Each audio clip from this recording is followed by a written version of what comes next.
Right. तो सबसे पहला लिख लीजिए इंडस्ट्रियल रिलेशन लॉज।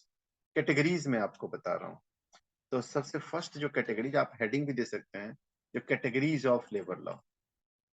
एक सेकंड में यहाँ पे हेडिंग दे रहा हूँ, कैटेगरीज ऑफ लेबर लॉज।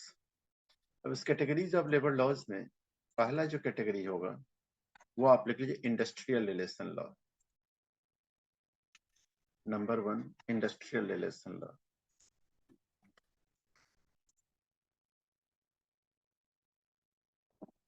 अब इंडस्ट्रियल रिलेशन लॉज, वैसे में ये इसमें सारी चीजों के बारे में डिटेल्स में हम आगे डिस्कस करेंगे, लेकिन इंडस्ट्रियल रिलेशन लॉज का मतलब क्या हुआ, जो केवल आईआर यानी कि जो इंडस्ट्रियल रिलेशन को जो डील करता है, जैसे कि जितने भी ग्रीवेंस को लेकर के है, डिस्प्यूट्स को लेकर के है, एम्प्लॉय का रूल्स एम्प्लॉय स्टैंडिंग ऑर्डर को लेकर के है, ये सारे लॉज इसके अंदर में आएंगे, जो आगे हम इसके बारे में आपको बताएंगे। तो एक लाइन लिख लीजिए इंडस्ट्रियल रिलेशन के बारे में तब भी, जो industrial relation laws governs employer-employee relationship, means it governs employer-employee relationship.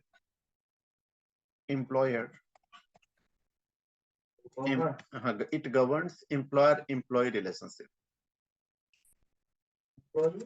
Employer-employee relationship. अच्छा, मैं लिख दे रहा हूँ यहाँ पे, आप लोग देख लीजिए। employer-employee relationship, ठीक है ना। अब लिख लीजिए including trade union, including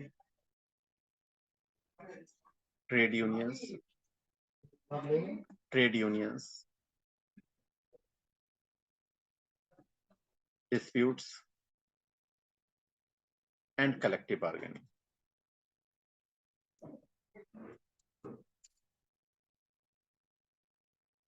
collective bargaining, ठीक है ना। यानी कि इस सब से रिलेटेड, जैसे ट्रेड यूनियन एक्ट हो गया, इंडस्ट्रियल डिस्प्यूट एक्ट हो गया, right, employ standing order act हो गया, ये सब इंडस्ट्रियल रिलेशन लॉज में आएंगे, जो कि आगे हम आपको ये सब बताएंगे।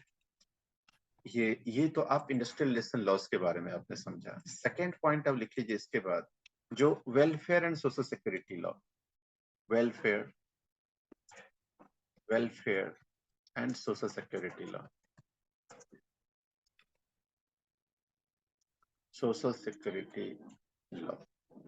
देखिए, ये जो welfare and social security law है, यानी कि इस कैटेगरी में भी बहुत सारे एक्ट इसके अंदर में आते हैं। जैसे कि जब भी हम वेलफेयर की बातें करते हैं, फैक्ट्री एक्ट है जो 1948 में आया हुआ है। फैक्ट्री एक्ट में वेलफेयर को लेकर के प्रोविजंस है, राइट, जो कि जो हेल्थ को लेकर के प्रोविजन है, सेफ्टी को लेकर के प्रोविजन है। तो ये सारी चीजें आपका welfare and social security law में आता है। सोशल सिक्योरिटी लॉ में ही पीएफ भी आते हैं, ईएसआई भी आते हैं, ये सारे सोशल सिक्योरिटी के अंदर में आ जाता है, क्योंकि हम बोलते हैं जो कि ये एक सोशल सिक्योरिटी स्कीम है, सोशल सिक्योरिटी बेनिफिट स्कीम है। यानी कि पीएफ का एक सोशल सिक्योरिटी बेनिफिट स्कीम है, ईएसआई का एक सोशल सिक्योरिटी बेनिफिट स्कीम है। तो ये सब welfare and social security law में आ जाएगा, राइट। इसके लिए भी एक लाइन आप लोग लिख लीजिए वेलफेयर सोशल सिक्योरिटी लॉ के बारे में, जो this law aim at ensuring this law aimed at aimed AIMED aimed at ensuring the well-being of workers by addressing issues such as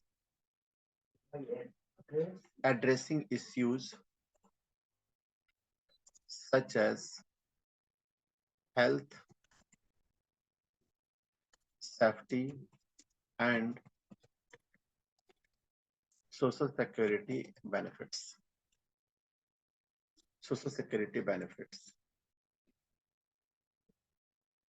Okay.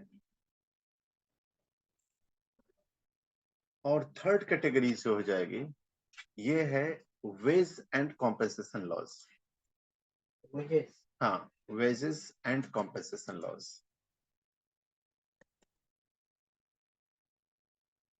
Compensation laws, अब wages and compensation laws में जैसे कि जो ये क्या कवर करता है, तो जैसे मिनिमम वेजेस एक्ट हो गया, जैसे आप बता रहे थे, बोनस एक्ट हो गया, पेमेंट ऑफ वेजेस एक्ट हो गया, यानी कि इस सब से रिलेटेड जो कंपनसेशन एक्ट हो गया, जैसे ये सारे रेम्युनरेशन एक्ट जो हम बोलते हैं, ये सारे act wages and compensation laws के अंदर में आ गए, यानी कि सारा ये जो wage and compensation law govern करता है, स्पेशली कॉम्पेंसेशन से लेकर के, राइट। तो ये पूरा ये मेन ये जो मेजर कैटेगरीज है लेबर लॉ का, और इस सब के बारे में हम आपको बहुत ही ज्यादा डिटेल्स में जाएंगे। अब देखिए, वैसे साथ ही मैं आपको लास्ट में लेबर कोड के बारे में बताऊंगा, जिसमें अब क्या हो गया है, सारे लॉ जितने भी हम पढ़ेंगे अभी, सबसे बड़ी अभी बड़ी मीन्स एक अजीब सिचुएशन है हम लोगों के, क्योंकि हमको पुराना भी सिस्टम पढ़ाना पड़ता है, नया भी पढ़ाना पड़ता है। क्योंकि अभी गवर्नमेंट ने क्या किया है, लेबर कोड को ला के लटका दिया। मतलब क्या किया गवर्नमेंट ने, स्कीम लाया, जो बहुत सारे लॉज है, इस सारे लॉ को एक जगह कंपाइल कर दो, यानी कि आप जो है सो अनडिजायरेबल थिंग्स जितना उसको बाहर करके और इसको एक जगह कर दें, और उसके कुछ रूल्स चेंज भी किए। उसको गवर्नमेंट ने पार्लियामेंट में पास भी कर दिया, बिल भी बना दिया। अब बिल बना के उसको फिर उसको लटका दिया। मतलब अब वो कब इम्प्लीमेंट होगा वो गवर्नमेंट डिक्लेयर नहीं किया। पहले होता था 2019 में लेबर कोड आया, जो वेज ऑफ कोड 2019 में आया, तो था जो 1920 में आ जाएगा, 21 गया, 22 गया, और हर हमेशा, और बीच में तो रीमर भी उड़ा देते हैं बहुत सारे लोग। गूगल वगैरह पे इधर उधर कोई अपडेट दे दिया तो कोई बोलता है सर नया लॉ आया है क्या। अरे भाई वो आया है, लेकिन वो रखा हुआ है, वो मत जाओ अभी, जब तक इम्प्लीमेंट नहीं हुआ तब तो अभी आप लोगों को क्या है, पुराने और नए सब कुछ देखना है। तो नया का तो मैं नॉलेज दूंगा ही, लेकिन ये जो अब वैसे बहुत चेंजेस नहीं है, पुरानी चीजों में से 70-80% वही है, 20% थोड़ा बहुत हटाया गया हुआ है, कुछ चीजें अ लिटिल बिट चेंजेस, तो वो मैं आपको आगे बताऊंगा, क्योंकि ये भी एचआर प्रोफेशनल्स या आईआर प्रोफेशनल्स, पेरोल प्रोफेशनल्स सब के लिए जानना बहुत जरूरी है, राइट। तो सो अब इसमें एक लाइन आप लिख लीजिए वेज एंड कंपनसेशन लॉज में, जो कि जो कवर एस्पेक्ट में से this covers aspects related to this covers aspects, ASPECTS, aspects related to wages, bonus,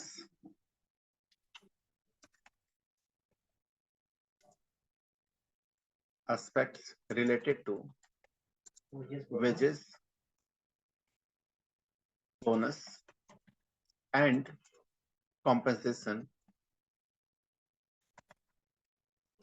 to work done, to work done, work done, yes। यानी कि आप जो मिनिमम वेज एक्ट पढ़ते हो, बोनस एक्ट पढ़ते हैं, ये सारी चीजें क्या है, ये सब कॉम्पेंसेशन से रिलेटेड ही है, राइट। और उसमें ये पूरा प्रोविजंस दिया हुआ है, कैसे आप कैलकुलेट करो, किस तरीके से, सारी चीजों के बारे में यहाँ पे बताया हुआ है, राइट। हाँ हाँ, बिल्कुल ग्रेचुटी भी आएगा, कॉम्पेंसेशन, हाँ कॉम्पेंसेशन में ही आएगा, ग्रेचुटी भी आएगा, क्योंकि ये भी, तो ये सारे, क्योंकि आप ये भी एक क्या है, वेज एंड कॉम्पेंसेशन से रिलेटेड ही है ग्रेचुटी, इसलिए ये भी इसमें आएगा। तो अब नेक्स्ट आपका मैं अब जो बताने जा रहा हूँ, अब मैं आपको लेबर लेजिस्लेशन के बारे में बताने जा रहा हूँ, राइट, जिसमें मैं सेंट्रल और स्टेट गवर्नमेंट के कॉम्बिनेशन से जो सारे एक्ट्स हैं उसके बारे में थोड़ा सा और डिटेल्स में जा रहा हूँ। तो सेकंड टॉपिक आप लिख लीजिए, जो लेबर लेजिस्लेशन फ्रेमवर्क, मैं आपको थोड़ा सा ये समझा दूं, लेजिस्लेशन फ्रेमवर्क क्या है। तो एक हेडिंग दीजिए, लेजिस्लेशन फ्रेमवर्क। मैं थर्ड पेज पे लिख रहा हूँ, आप थर्ड पेज पे समित जा सकते हैं, वहां पे ऊपर में क्लिक करिएगा तो आप देख पाएंगे जो भी मैं मेंशन कर रहा हूँ, आप देख पा रहे हो जो मैं लिख रहा हूँ, देख पा रहे हो आप क्या, जैसे थर्ड पेज पे जा आप, हाँ थर्ड पेज पे जाइएगा, ऊपर में 1-2 करके लिखा रहेगा, थर्ड पेज पे आप जाएंगे।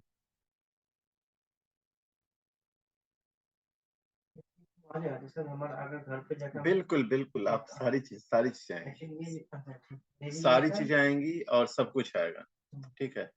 अब देखिए लेजिस्लेशन फ्रेमवर्क में, लेजिस्लेशन यानी कि जो लॉ जो बनते हैं, जो देखिए लेबर लॉ जो है, ये जो है सो स्टेट और सेंट्रल, आपको ये भी समझना है, जो सेंट्रल और स्टेट लेवल दोनों का इसमें जो है कॉम्बिनेशन है, जो कि यानी कि जितने लेबर लॉज इंडिया में है, ये इसमें पावर जो अथॉरिटी है, कुछ स्टेट गवर्नमेंट को भी है, सेंट्रल गवर्नमेंट को भी है। तो अब आपको ये भी समझ कौन सा लेजिस्लेशन जो है सेंट्रल गवर्नमेंट ओन कर रही है और कौन सा स्टेट गवर्नमेंट ओन कर रहा है। तो ये इसके बारे में तो बहुत सारे डिटेल्स है, मैं आगे बताऊंगा, लेकिन अभी की मैं आपको बता दूं, जो जो नॉर्मली जो की जो मेन जो लेजिस्लेशन है वो सब सेंट्रल गवर्नमेंट के अंदर में ही आता है। लोकल लेबर लॉ जैसे जैसे पी टैक्स है, LWF है, ये सब local labour shop and establishment act है। लेकिन जो की लेजिस्लेशन में जैसे फैक्ट्री एक्ट हो गया, तो फैक्ट्री एक्ट सेंट्रल गवर्नमेंट करती है, लेकिन कुछ हद तक कुछ एडिशनल रेगुलेशंस का पावर स्टेट गवर्नमेंट को भी दिए गए, राइट। कुछ एडिशनल कुछ पावर स्टेट गवर्नमेंट को भी दिया हुआ है। तो आप यहाँ पे एक लिख लीजिए, फ्रेमवर्क क्या है वो मैं आपको पहले समझा रहा हूँ। तो so please write one line about the legislation framework के बारे में आप लिख लीजिए। The labour law in India the labour law in India are a combination of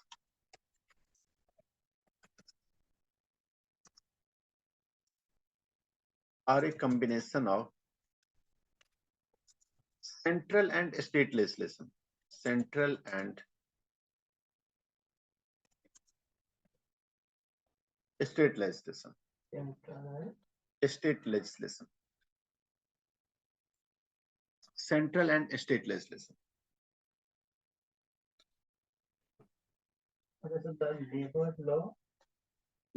Labor laws in India are a combination of central and state level legislation. State level legislation. आप इसमें एक point और आप लिख लीजिए, state level legislation, state level legislation. एक point और लिख लीजिए आप, the central government establishes law, the central government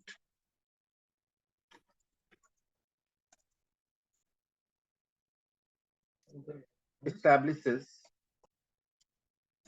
laws applicable across the country,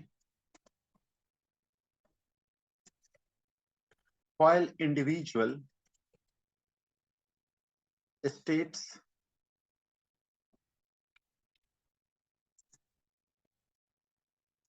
may enact while, अच्छा आप देखिए यहाँ पे मैं मेंशन किया हूँ, आप देख पाओगे, while individual states may enact additional regulations.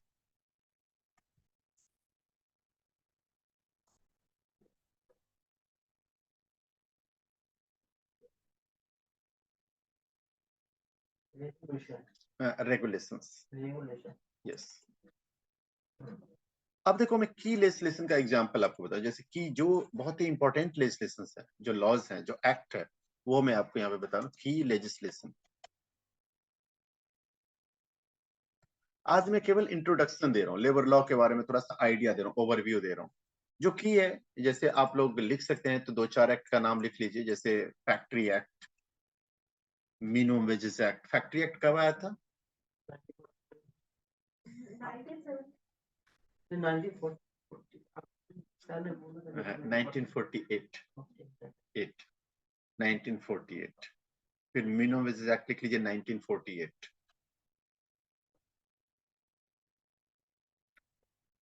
बताइए तो सुब्रमण्यम, PF एक्ट कब आया था? Subramaniam, are you there? 1946। No no no. कब आया था PF एक्ट? यस, 52 में आया था, 52 में। आप लिख लीजिए। तो ये सब चीजें, छोटी छोटी चीजें ध्यान रखना है Suman. Minimum wage act 1948, 1948। Factory act भी 1948। PF act 1952। और इंडस्ट्रियल डिस्प्यूट एक्ट कब आया था? आप याद रखें, हिंट दे, जब देश आजाद हुआ था। कौन से साल आजाद हुआ था देश? ऐसे करके भी ध्यान में रखेंगे ना तो ये भूलेंगे नहीं कभी। Industrial dispute act. कब हमारा देश आजाद हुआ था? कौन से साल? 1940। कंफ्यूजन है लेकिन अभी भी अगर देखो, अगर मार्केट में जाओ, 50 आदमी में से 25 आदमी, 40 आदमी अभी भी गलती करेंगे। जिस दिन 15 अगस्त का झंडा फड़ा उस दिन ही पूछ लो उससे, जो कि जो किस दिन देश आजाद हुआ था, बता कौन से साल में, तो उसमें बहुत सारे लोग क्लीन बोल्ड हो जाएंगे। भूलिएगा नहीं, बिल्कुल बिल्कुल। जिस दिन देश आजाद हुआ था उसी वक्त में ये आया हुआ था, राइट। तो ये चीजें आप ध्यान रखेंगे जो ये की लेजिस्लेशंस है। अब मैं आपको बता दूं, जो कि जो ये इस तरीके का, तो मैं कुछ इंपॉर्टेंट एक्ट्स के बारे में बोला, और इस तरीके के एक्ट्स, बहुत सारे एक्ट्स में एक्सप्लेन करूं। Industrial dispute act 1947। तो ये सारे एक्ट के बारे में बताया। तो ये आज मैं 1 घंटे का ही सेशन रखा हूँ। थोड़ा सा प्रेशर धीरे धीरे बढ़ाऊंगा, आज शुरुआत थी, क्योंकि ये बहुत ही ज्यादा सीरियस टॉपिक होता है लेबर लॉ का। तो बहुत लंबा करूंगा तो मोनोटोनस थोड़ा आ जाएगा, लेकिन हाँ धीरे धीरे मैं इसको 1 घंटे से 1.5 घंटे भी करूंगा, आगे बढ़ाऊंगा। 2-3 सेशन में 1 आवर्स करके ही रखूंगा।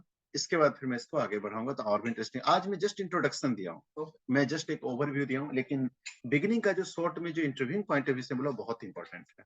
यानी कि आप उस चीज को समझोगे, और मैं कोशिश ये जरूर करूंगा जो कि जो आने वाले दिनों में मैं आईआर लेबर लॉ का जो जो प्रैक्टिकल एस्पेक्ट है जितना भी, वो सब मैं टच कर ही दूंगा, वो सब मैं बता दूंगा आप लोग को।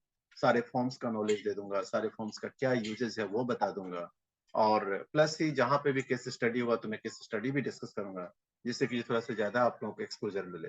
Everything I am going to discuss with all of